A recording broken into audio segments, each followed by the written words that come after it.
Ramón, ¿cómo estás? Buenas noches, bienvenido al programa. Muchas gracias por la invitación.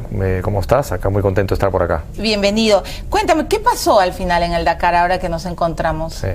Bueno, veníamos muy bien, era mi primer Dakar, es una carrera muy complicada, muy difícil. Si bien yo tengo 30 años de experiencia corriendo autos, el Dakar era otra cosa, entonces veníamos como el mejor representante de todos los peruanos, ya estábamos entre los 3 mejores de todos los sudamericanos.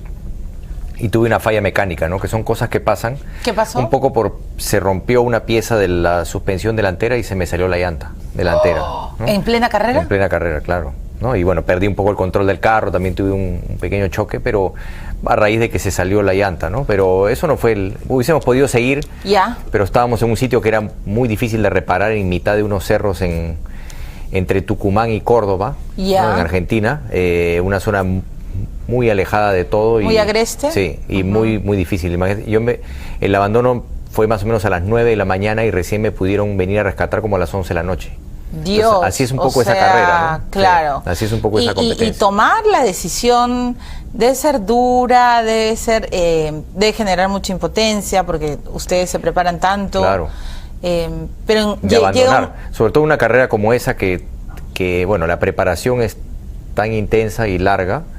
Y aparte la carrera en sí, primero que yo lo que quería era darle al Perú el mejor resultado posible, porque la partida que fue acá en Lima el 5 de enero fue impresionante, y cómo me apoyó el público durante los 4 días o 5 días que corrimos en el Perú fue increíble, ¿no? Entonces todo el apoyo de ese público, yo venía pues muy concentrado para lograr ese resultado, pero los autos son así, ya con la experiencia que tengo. Ya los he aprendido, claro, son años que y lo que hay que hacer es pasar esa página.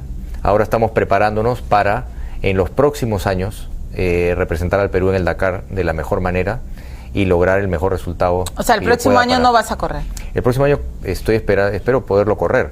Si bien no viene a Perú, es un año que no viene, pero en el 2015 sí vamos a tener Dakar en nuestro país, 2016, 2017. O sea, vas a correr cuando esté en Perú. No, también espero correr el próximo año, porque es experiencia que necesito tener para ir todavía mucho mejor en el año 2015, cuando sí entrará, lo más probable es que termine en Lima o que recorra todo el país, porque de repente puede terminar en Ecuador, pero tenemos Dakar en el Perú de todas maneras en el 2015 y quiero estar lo mejor preparado posible para eso. Claro. ¿Cuántos años ya estás corriendo, Ramón? 30. Este año cumplo 30 años. 30 años corriendo, Dios. Entonces es no parece, Ramona. Comencé de chiquito. Sí, yo sé. Comencé a los 5 años. No, cuando naciste ya estabas corriendo, claro. Me queda claro. Pero es una fecha importante, o sea, es un año importante porque son 30 años y son... ¿Cómo quieres celebrarlo? Bueno, hay 2 competencias que yo quiero correr, celebrarlo corriendo, ¿no? Nada de fiesta y cosas, sino correr unas carreras. Hay 2 competencias que quiero correr, una es Caminos del Inca, que es la competencia automovilística más emblemática de nuestro país, recorre una buena parte del territorio peruano y además es una buena forma de saludar también a toda la gente que me ha apoyado, a todos los hinchas. No, tú eres muy querido. Entonces, la idea es correr Camino del Inca y después hay una carrera muy importante que se llama el Dakar Series.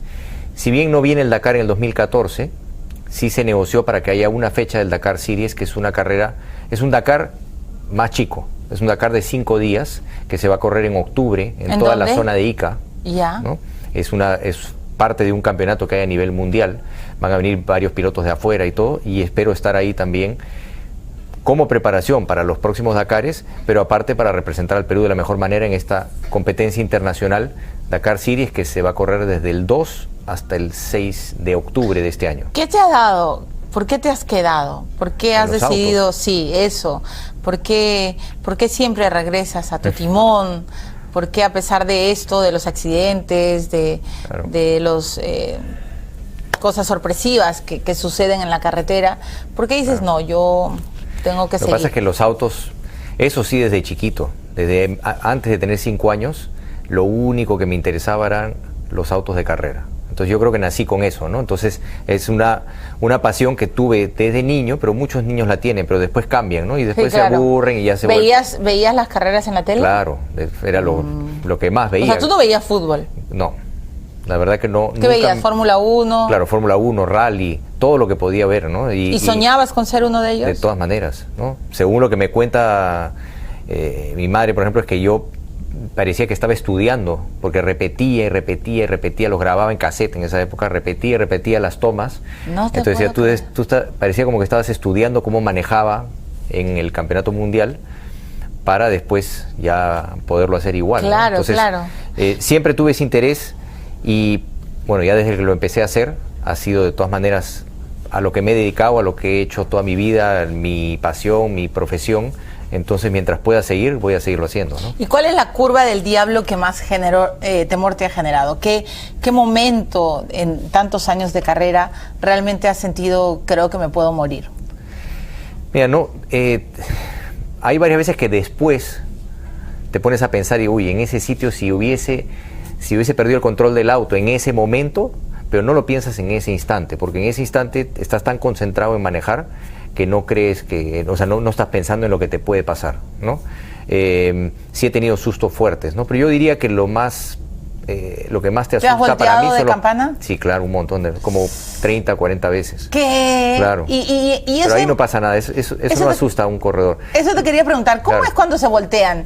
¿Están tan agarrados? Pasa que hay tantas medidas de seguridad en el Ya. carro carrera que tienes estás tan protegido que tú sabes que si te das muchas vueltas de campana no pasa nada. Yo me he No llegado a te dar pasa. una vez como 11 vueltas de campana. 11 vueltas. Más Y de rodando. 100 como 100 metros rodando, ¿no? Ay, Ramón, eso, ¿y tu esposa no te dice, ya, Ramón, por favor, deja esto? No, ella sabe que no me va a pasar nada. Pero Claro. claro. Ella te lee antes de que corras. Sí, ¿no? Estamos practicando para que vea un poco más la parte mecánica y que podamos cambiar las piezas. Ahí Te tendría está una buena diciendo, ventaja. tienes que preguntarle, a ver, Yossi, ¿cómo Sí, claro. están las llantas? ¿En qué momento se me va a bajar la llanta para antes de eso ya? Imagínate cómo Claro. sería. Claro, muy buena idea. Tendría una buena Tiene que ventaja sobre mis perfeccionarse, rivales. ¿no es cierto? Claro. Claro. Ya, pues Yossi, tienes que decirle en esta Está curva, estudiando mecánica para eso. ten cuidado con Claro. la llanta derecha. Eso Claro. ya sería, pero ya un Claro. perfeccionamiento total de la Sí. lectura. Entonces, Pero entonces, yo creo que lo que más asusta son los precipicios, ¿no? Y acá en Perú sí tenemos, ¿no? Claro. En las carreras ¿te has muchos caído a precipicios, no. No, O sea, me he caído a precipicios de madera. unos 30 metros, Ya. pero acá hay precipicios pues de 500 metros, ¿no? Y eso, No, si bien ha habido eso es- pilotos que han caído y han sobrevivido por No, las eso medidas es de re seguridad, peligroso. eso sí debe asustar bastante, porque ahí sí en cualquier momento el carro ya se empieza, o sea, rueda tanto y tienes tantos golpes que se empieza a destruir, Sí, y ahí es claro. donde sí realmente el Lógico. piloto puede estar expuesto. No, que nunca te Pero suceda eso, Ramón. Así es, ¿no? Pero pero cuando estás rodando y te estás dando las vueltas de campana, de verdad que yo me muero.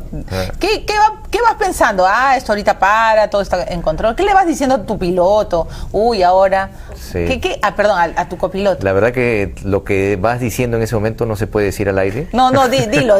No, porque vas requintando realmente, porque realmente pasa Pura lisura. Y realmente pasa por dos razones, ¿no? O porque has cometido un error o sea, has sido demasiado al límite o te has desconcentrado, entonces has cometido un error, te sales de la pista y empiezas a tener el accidente, o por una falla mecánica que también pasa, ¿no? Porque el auto se exige mucho más de lo que se puede exigir a una máquina, entonces a veces fallan, entonces tienes ese problema y te puede pasar. Entonces, más que nada estás requintando de tu un error. poco por estar fuera de carrera, porque Claro. ya sabes que lo más probable es que te cueste la carrera el accidente. Ya. Y después también por los daños que va a causar, porque son daños económicos muy fuertes. Cierto. Normalmente corremos, o sea, en mi caso, todos estos 30 años siempre he corrido pues con un poco de presupuesto bastante Bajo. ajustado. Pero a Dios gracias también tienes empresas que te auspician. Claro, ¿no? Pero un accidente significa pues Claro, que hay que o sea, pagar el pero carro. tú ya vas que hay que contando, hacer. Dios Así es, mío, ¿no? o sea, vas ya Pues un poco que realmente piensas más de lo que te pueda pasar a ti, de lo que le está pasando al carro. Ese es un poco lo que pasa. ¿Quién es tienes un copiloto así eterno? Sí, hace 7 años que ya somos equipo con un copiloto argentino. Él es Ajá. de Córdoba, ¿Cómo se llama él? José María Rodríguez. José María Rodríguez. ¿no? Y Tú sabes él- que una vez le entrevisté a Nicolás Fuchs. Bueno, tú has dicho, ¿no?, que es tu sucesor. Sí, Nicolás está en un camino, ya batió un poco el récord de los resultados que yo tenía en campeonato mundial. Ajá. Y se va, justo estaba ayer con él, estaba viajando hoy día él a Italia, y es seguro que que este año puede ganar el campeonato mundial, ¿no? Ojalá. De la categoría está muy bien, Nicolás, ¿no? Muy y bien, es una muy buena persona, sí. Entonces, yo lo estaba entrevistando y yo pensé, pues, que la ignorancia es osada, ¿no? Pensé que cuando tú estabas con tu copiloto, el copiloto te decía, cuidado, árbol a la derecha, piedra a la izquierda, y me dijo, Milagros, nada que ver, o sea, simplemente tienen como fórmulas, sellos, ¿no? Tienes un código. Un código, eso. Hecho por el piloto, y lo que él realmente te está diciendo es el grado de las curvas, para que tú, porque las curvas tú no las ves, la mayoría de las curvas tú no las ves, son ciegas. ¿Cómo que no las ves? O sea, las ves antes de llegar a la curva. Si hay un cerro o algo, tú no ves qué tan cerrada es la curva. ¿No ves? No, pues no. Pero cuando uno maneja, uno siempre ve, ¿o no? No, y cuando llegas a la curva lo ves. Pero yo quiero saber desde antes de llegar a la curva para ver a qué velocidad puedo entrar. Oh, como o sea, piloto, antes de llegar a la curva, ¿qué te dice el piloto? Antes de llegar a la curva, el copiloto, en mi caso son números, ¿no? Entonces el copiloto me dice, derecha 5. Y yo ya sé mentalmente qué tan cerrada es una derecha 5. ¿Qué significa derecha 5? Es una curva a la derecha, grado 5. Para mí, que ya es un código mío propio. ¿Cuánta de velocidad? A 5 es una curva que entra más o menos a 100 kilómetros por hora. ¿No? Entonces él me dice derecha 5, y yo puedo estar viniendo a 200, sin ver sin ver la curva, porque tú, si hay un cerro o algo, si yo vengo a 200 y veo que hay una curva, veo que empieza la curva, pero no sé qué tan cerrada es. Entonces, él es tu... Normalmente lo que hace ahí la gente es que baja más de la velocidad de lo normal. Sí. Para poder... Yo voy en la curva 10, claro. Entonces tú ves la curva y frenas y bajas la velocidad. Claro. Cuando mi copiloto me dice derecha 5, yo bajo, pero entro a 100. Llego a 100 y a esa velocidad entra. Entonces tienes que confiar al 100% en lo que te dice. Y si yo te digo derecha... no, derecha 1... no, si yo te digo derecha 8... Es más cerrada. Una derecha 8 es a 70 kilómetros por hora. Ah, ya. Y si te digo derecha 1... Eso es una curva como a 180 kilómetros por hora. Imagínense una curva a 180. Y ahí yo ya atropellada me entierro. No te dice los árboles, no te dice nada, porque el piloto está mirando la pista. Claro. Al costado de la pista hay árboles. ¿Y si pasa una vaca? Eso sí no te lo puede decir el copiloto. ¿Qué hace? Me ha pasado, ¿no? Yo en Camino del Inca. ¿Te ha pasado? Camino del Inca del año 98, veníamos ganando la carrera con una buena ventaja. Y llegamos a un pueblito, el que va ganando siempre parte primero. Nos habíamos al partido a las 6 de la mañana de Ayacucho, y llegamos a un pueblito que yo estoy seguro que el dueño de las vacas debe haber pensado que los carros todavía no llegaban, que iban a llegar más tarde. Entonces sacó todas sus vacas, que las estaba llevando a pastear, del corral a pastear, y era justo en la entrada del pueblo, y todas las vacas, que eran como 50 vacas, estaban caminando por la pista. Dios mío. Y yo entraba a una curva, igual no veía. Yo entré a la curva y dije, no, o sea, es el camino, tiene que estar libre. Yo ya estaba en carrera. Y hemos entrado a la curva y estaba todo bloqueado por las vacas. Me llevé. ¿Te llevaste a las vacas? Claro. Y ahí nomás quedamos. El carro abandonamos, ¿no? Y las vacas también, algunas. Pero yo creo que fue un error de la persona en ese momento. ¿Cuántas vacas atropellaste? Varias, ¿no? Pero yo creo que igual avanzamos un poco más y tratamos de seguir. Tú manejabas así, 1, 2, 3, pum, pobres. Sí. ¡Oh! Pero, Dios mío, qué impresión. Pero estoy seguro que fue porque el señor no calculó. Ellos saben que hay carrera, les avisan. A las vacas. Y además la gente ya estaba parada al costado de la pista mirando la carrera. ¿Qué te dijo el campesino? No hablé con él, seguimos, ¿no? Tratamos de seguir, ¿no? Tú dijiste... La verdad que ahí fue el abandono, abandonamos una carrera muy importante, se había invertido mucho ahí. Por reírme, pero claro. Es que tú seguiste nomás y ¿cuántas? Avanzamos como 30 kilómetros más y ahí ya el carro no dio más, se rompió el radiador, ¿no? Toda la parte de adelante. Dios, qué impresionante. Sí. ¿Qué tal esas aventuras que tienes, Ramón? Vamos a hacer una pausa. Estoy imaginándote así, abriéndote camino entre las vacas, pobrecitas. De hecho, pues terminaron... Bueno, de todas maneras. De todas maneras. Eso no adivinó, Josie. No, ahí todavía no la conocía. Ah, ya ves. Josie, tienes que adivinar si va a haber vaca, la llanta derecha, a la izquierda. Claro, hay que de ser muy divertido cuando sales a las carreras y le preguntas. Voy a ir a la pausa y regreso además para hablar de esta campaña que Ramón es uno de los voceros principales sobre el alcohol, sobre la no venta de alcohol a menores de edad. Ya regreso con Ramón Ferreiros.